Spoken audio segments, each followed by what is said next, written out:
धमाका लेकर आ रहा है यादव जी माया वाले।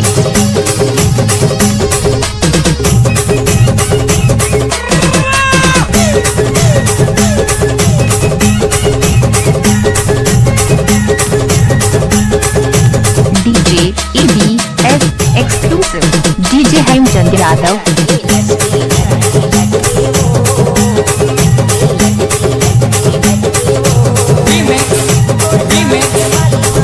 DJ EBS exclusive DJ Hemchand Maya वाले।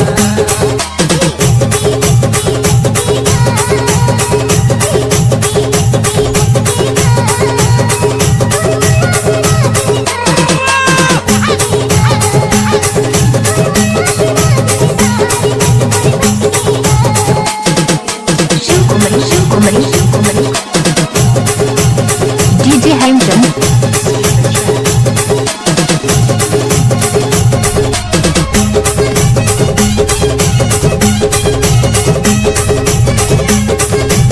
सॉन्ग अगर अच्छा लगे तो लाइक करें, शेयर करें, सब्सक्राइब करें।